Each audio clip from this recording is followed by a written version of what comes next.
that read or that studied accounting, we thought that there are two types of debt: good debt and bad debt. And we have some people that are saying there is nothing good about debt, nothing good about debt. People like Bishop David Oyedepo, and he arrived at that conclusion because of what he read from his own holy book, the Bible.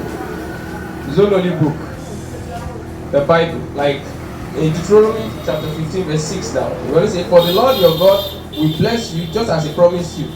You shall lend to many nations, but you shall not borrow.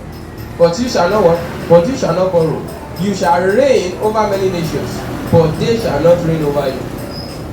And also Deuteronomy 28:4 said, "The Lord will open to you his good treasure, the heavens, to give the rain to your land in its season, and to bless all the work of your hand. You shall lend to many nations, but you shall not borrow." So he saw that in scripture, in his own holy book, in the Bible, which happens to be my holy book too. And he said, "I am not going to do what? I'm not going to borrow." And as at 2020, I listened to him. He said they ranked him as the wealthiest pastor on earth. Why? Because he will never beg and he will never borrow. He saw that in the scriptures. And we still have people too that are of the opinion that you cannot make headway without borrowing. And they are also pastors. Is that it? And some believe that debt is a good leverage. And when we talk about leverage, leverage is something that will enable you to do, to acquire a lot with less effort. So there are some that believe that debt is a good leverage. People like Matthew Ashimolo, people like late Dr. Paul Yongito, the pastor of the largest church in the world. Like while he was alive, the erected structures that cost several billions of dollars as at 1980s. And all of that came to be because he leveraged on borrowing money. Is that it? Now, about debt, you will be the one to take your stand on where you want to stand. Whether debt is evil or debt is good. Is that it? So there are good debts and there are bad debts. Now, on debt, you need to do what your mind or your instinct tells you. If your mind says stay out of debt, you had better do what? Stay out of debt. Because wealth is in the state of the mind. If your mind is not telling you stay out of debt, in all your dealings in business, in all your dealings in life, stay out of debt. It is good for you to do what? To pack yourself to one corner. When you see debt coming this way, run the other way. Or else you will expose yourself to embarrassment. You will be humiliated. Because wealth is in the state of your mind. And your mind says stay out of debt. And you say no, debt is good. There are good debt, there are bad debt. Oh. Is that okay? So on debt, follow your mind. And be instructed. What do I say? Be instructed.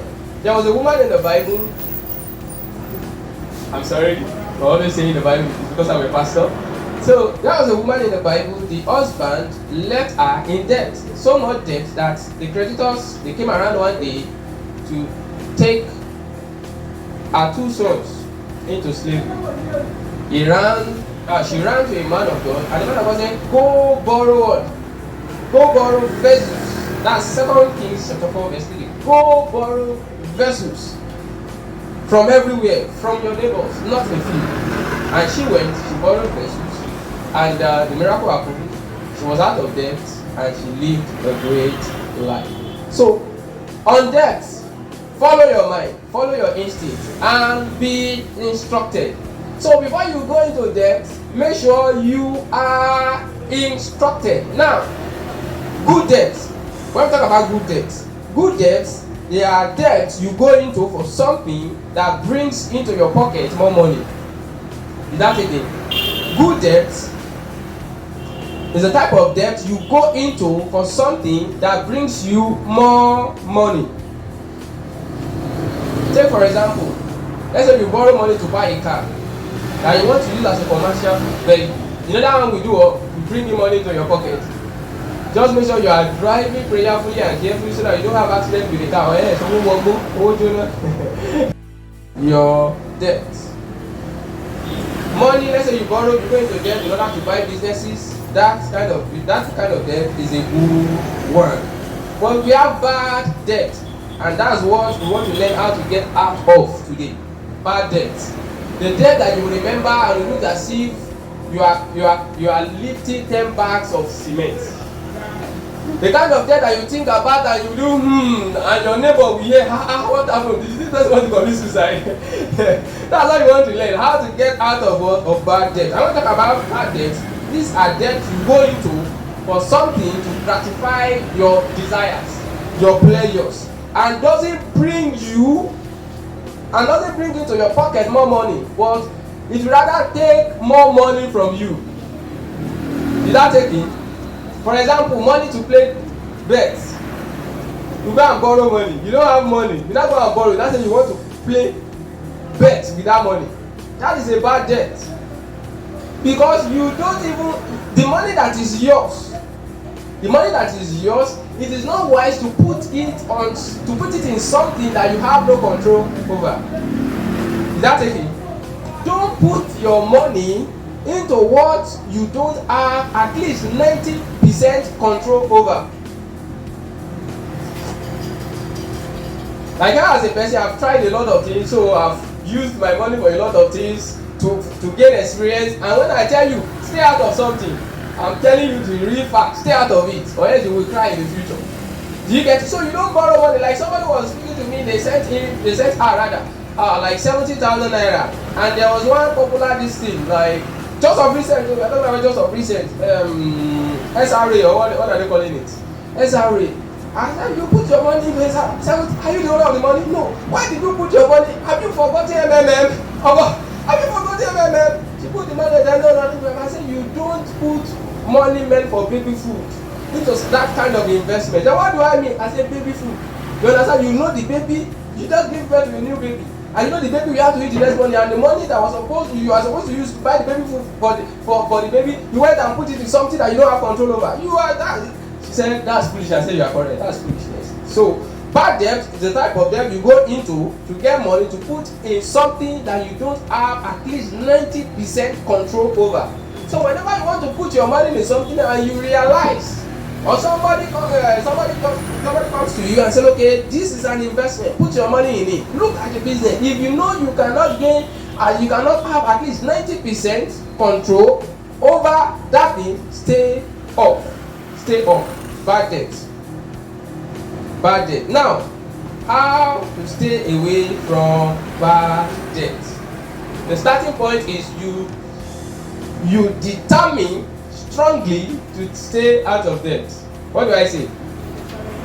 You determine strongly to stay out of debt. I'm sorry, I have to spend 25 minutes. How many minutes do I have left? Oh boy. Alright.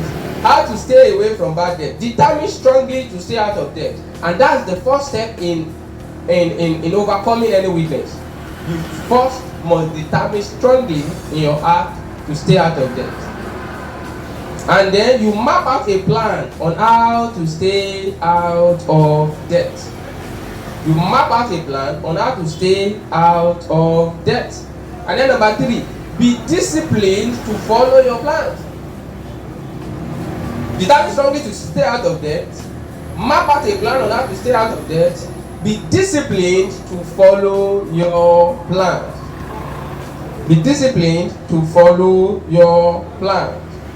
And take for example, your monthly salary is 20,000 naira, and you are 100,000 naira net deep in debt. How can you get out of that kind of debt? You know, your monthly salary is how much? 20,000 naira. That means for you to pay off that debt, you need how many months? How many months salary? 5 months salary. And you don't want to die. You need to map out a plan. All right. Okay, I'm going to cut my expenses into 2. Instead of 20,000, I will be spending 10,000, and then the remaining 10,000, I will be using it to be offsetting my what? My debt. That means in 10 months, you will be out of what? You will be out of debt. And if you are wise, if you can survive on 10,000 naira per month after paying off your debt, what should you continue to do? You continue to still live on 10,000 naira, and the 10,000 naira, what will you be doing to it? You will be saving it. You will be saving it. Before you know it, the money will get to something that you can do what? You You can invest either in buying perfume and selling or bags. Are we together? So now, how can you even cut down your expenses from 20,000 to 10,000? That means you need to make up your mind not to try to prove a point. Do you get it? That's common among ladies. My hair, I must pepper them with my own hair. Brazilian hair, 300k. I will not be using natural hair that I pay no money for. No, means I must buy Brazilian. May they not deport you from Nigeria to Brazil? So don't try to prove a point. Have a strong saving culture, delay gratification, and have a budget and stick to your budget. Tell your neighbor, have a budget and stick to your budget. So, when we talk about budget is an amount of money available for spending that is based on a plan for how it will be spent. Budget is an amount of money available for spending that is based on a plan for how it will be spent. You know, in Nigeria, budgeting is very, very hard. But we just have to do what? We just have to make up our mind. We need to lure ourselves we strive to do what? To learn how to budget and follow it. So have a budget and follow it. Because of my time, let's just move on to how to become a millionaire. How to become a millionaire. Like I said earlier, I said some of us, we've made our first millions already. And some will still do what? Will still make our first million. Say for example, you are a student and they send to you 20,000 naira every month. 20,000 naira every month.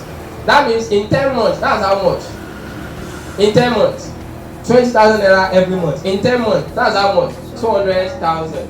So let's just say the remaining 2 months, you are on holiday, they don't send you 20,000 naira. So in 5 years, you have 10 months. So in 5 years, you make your what? You make your first 1 million. You make your first 1 million. So some of us, we made our first million already. Is that okay? So we all will become a millionaire. It's just the time. It's the time.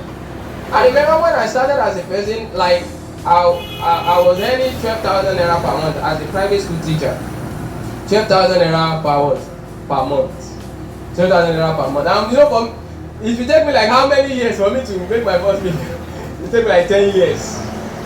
But sooner or later, I'll make. If what I'm still receiving as salary is 12,000, in 10 years or in 20 years, I'm going to make my first million. So all of us will become a millionaire.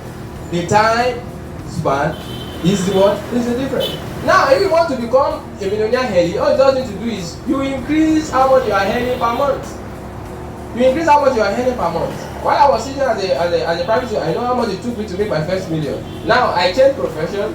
I was a civil engineer, so I went to Lagos. I was working in Lagos, and they were paying me as at then 75,000 naira. With 75,000 naira, that means in a year I'm going to make something close to like how much? 1 million, isn't it? Like 75 times 10, that's 750,000. 75, the remaining 75, that's 150, right? 150 plus 750, that's 800, that's 900,000 naira. Is that it? So all you just need to do is increase how much you are earning, and you will make your first million in no time. But the truth is, it is not how much you are earning, but how much you invest. It's not how much you are earning, but how much you invest. And that's why we have so many people that have made millions and yet they are still suffering, because they made their millions but they did not spend it wisely. Now ask your neighbor, how are you spending your millions?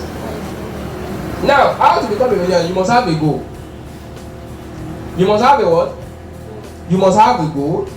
That is a smart goal. A goal that is specific, that is measurable, that is accurate, that is realistic, and that is time bound. Have a goal.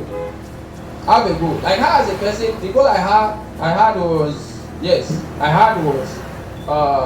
I said before I'm 30, at least I must have something that I will look onto and I will add it together and it will equate a million before I'm 30. And I know I should have increased it by that time. So I formulated for myself a goal. I think God is my infinite supply. Large sums of money comes to me quickly and easily under the grace of God. For the highest benefit of those concerned, I'm happily and easily earning, saving and investing 1 million naira a month. I'm enjoying my life as a millionaire at 30th April 2023, preaching the gospel of the Lord Jesus Christ all around the world.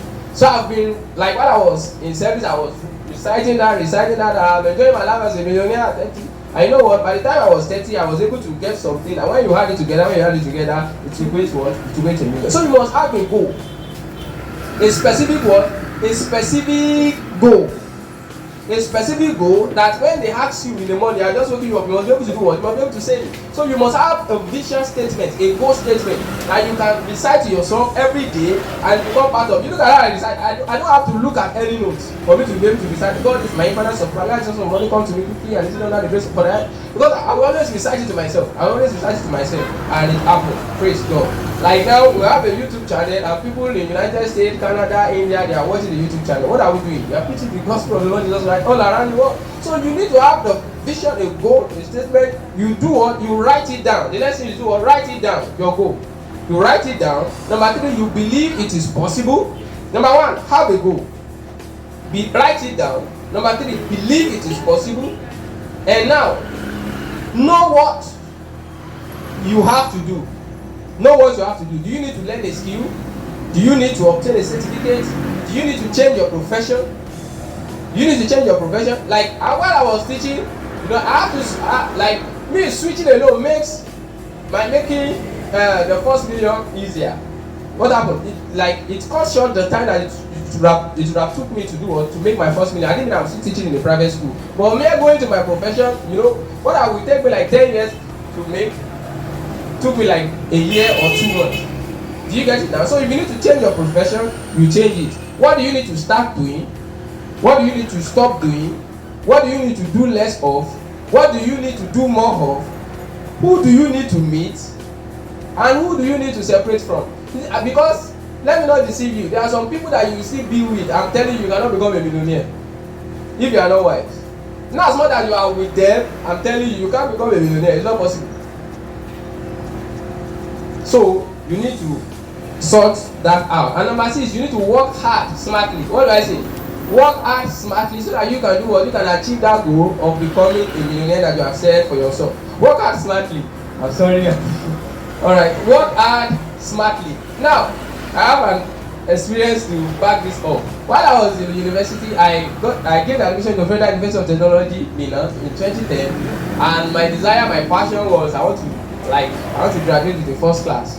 So I'm always reading 10 hours. I can sit there 10 hours after lecture and I'll be reading without standing up. Or if I have to stand, I will just stand up, walk down, and then come back to the seat again. Reading and reading and reading.